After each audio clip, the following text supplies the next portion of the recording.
this video is basically going to be about natural transformation expectations. So what can you expect to get to naturally, and how fast can you expect to put on mass? So I'm reading off a cheat sheet, by the way, just so I don't forget what to say, and I've got this written down in front of me, so I'm going to keep looking down. But yeah, so we'll start off by looking at the fat-free muscle index. The fat-free muscle index is basically an index that kind of looks at the amount of muscle you're carrying and relates it to your height. Then it gives you a number after you do these equations. So I'll put a website, the first link in the description will be to this, and I'll put that down below. So how was the fat-free muscle index derived? Basically, a study in 1939, I think, took around 74 natural individuals. We can assume a natty because I think it was 1945 when injectable testosterone first came about. And they did this FFMI on them, fat-free muscle index, and they got a number. And the upper naturally achievable limit that they got in this first study was 25. So according to this first study, if you've got a fat-free muscle index number of 25, that is kind of the natural limit, but that's all you can get to. But then a second study was done slightly later, and that showed that there was a limit of 27.3 on the fat-free muscle index. So that's going to be incredibly genetically gifted individuals, so probably the top 0.0001% of the gene pool may be able to get a fat-free muscle index of 27.3. So if you're around 27, 28, I'd be kind of thinking you're about as natty as Simian Panda. So I'll be skeptical if someone was around that. If we go online here and put in my credentials, 185 pounds at the moment, assume I'm around 8% body fat. That's just judging it by eye, that hasn't been measured or anything, because I think body fat measurements are normally hideously inaccurate unless you do it with a CAT scan, and that's going to be very expensive. So assume I'm around 8% and 5'11", so calculate that. And lean, I'm 171 pounds. My fat-free muscle index number is 23.9, so that's good. So I'm still quite a way off from a naturally achievable limit at around 27.3, if I could even get to that. So I've got some time to go, I haven't plateaued yet, I've got plenty of time.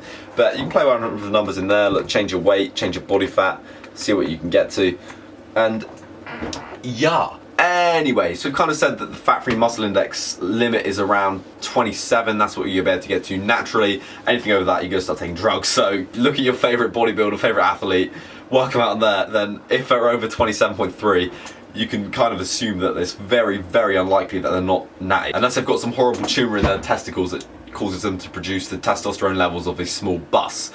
It's very unlikely that they're not natty if they're over 27.3. So I think these like elite bodybuilders are in like the 35 range, and you know they're not natty. Anyway, another cool thing that I'll recommend, I'll put in the description below. It's called Maximum Muscular Body Weight and Measurement Calculator. I haven't gone by this myself. I saw it on an Omar Yousaf video, so I kind of rate his stuff, so I'm going to recommend it. But you basically put in your credentials again, click calculate, and it will give you a set of numbers based upon your wrist, ankle, and height measurements, as well as body fat. At my current assumed body fat, current assumed wrist and ankle measurements, I measured them using a bit of cable and a tape measure, so it's probably not going to be too accurate. It says that my maximum muscular body weight at 8% is 199.8 pounds. My chest can get to 38.3 inches, my biceps can get to 17.2, they're currently at about 16, and my calves can get to 17.4. and my thighs can get to 26. So that's kind of fun to see what measurements you could potentially get to. But again, it's not 100% accurate. It makes numerous assumptions about your life that it doesn't actually know. You might be able to get much higher than that. You might be able to get bang on that. You might be able to get slightly below. It's based on theories. It's making assumptions about yourself, assumptions about your genetics, assumptions about your lifestyle that it doesn't know. So none of these models are 100% accurate. It's just based on assumptions, and it makes rough estimates. Muscular growth per year. How much can you gain in a year or a month or a week? I had a little look around for this because I wanted to be kind of sure, but I couldn't really find any scientific studies, which is what I like to go by a lot of the time. If you know of any studies that go on about muscular growth over time, comment down below, I'd be really interested to read them. But after reading numerous sources, the kind of most legit looking thing I found was called the McDonald model. I've read things that say you can gain like 20 pounds of lean muscle in 2 months on your first year of training, and I was like, bro, that doesn't happen. But this model states that on your first year you can gain around 25 pounds of lean muscle per year. First year of training, 25 pounds of lean muscle, bam, with good nutrition. Second year of good nutrition, 10 to 12 pounds. Third year, 5 to 6, and fourth year, 2 to 3 pounds of lean muscle. So you're gradually going to start declining the amount of lean muscle that you can produce. Again, as I said, assumptions.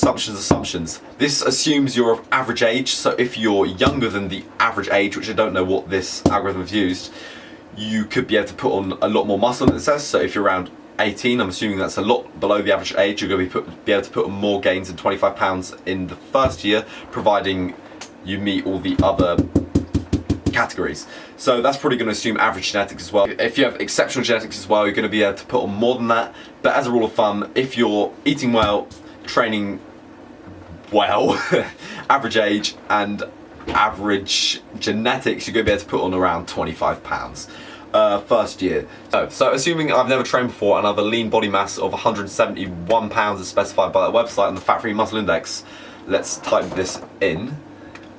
Let's say I trained for a year, gained 25 pounds. So yeah, 210. So 210. Let's see what my FFMI is now. My FFMI is going to be 27.2, so I'm just below the very elite. So if I was able to get to 210 pounds at 8%, that would be freaking phenomenal. So in terms of how much you can gain in a week, we'll go by assumption that it's around 25 pounds if you're the average Joe. You're probably a bit younger watching this, you're not going to be around the average age of the trial that was done, let's assume. So you're going to be able to put on more than what I say. By this, if you put on 25 pounds a year, that's 2 pounds a month, which is about 0.5 pounds per week. You know what I'm thinking? But Mo, I swear you said that you try and put on 1 to 1.5 pounds a week when you're bulking. Yes, that is true. So this assumes that you put on 25 pounds of lean muscle, but it doesn't assume fat and water gains. I just kind of make sure I get that weight gain to optimize the amount of muscle I put on. So say if I just tried to gain 0.5 pounds a week, specified by the first year 25 pounds per year thing, that wouldn't be 100% muscle. It's extremely unlikely. So that might be, say, 0.3 pounds of muscle and 0.2 pounds of fat. It's not quite 0.5 pounds of muscle. So by going slightly over, putting on some fat, sacrifice some body fat, I can put on more. So as a brief summary, fat-free muscle index around 27.3 was determined to be the absolute top of the elite. So freaking amazing genetics. So natty Simeon Panda genetics, natty Cali Muscle genetics, natty Michael Hearn genetics. 27.3 is going to be the absolute natural limit according to these studies anyway. It could be more, I don't know until I've got there. And then in terms of training, around 25, I'm going to say to 30 pounds a year of gains. So what does that work out? 0.5 of lean muscle a week on average. So first year you can expect to make some substantial gains, second year slightly less, and third year even less. So that is that. If you have any questions or want to add anything or want to educate me on anything that I didn't say or don't know, please feel free to hit me up on Instagram or whatever, and Snapchat as well. So yeah, cheers.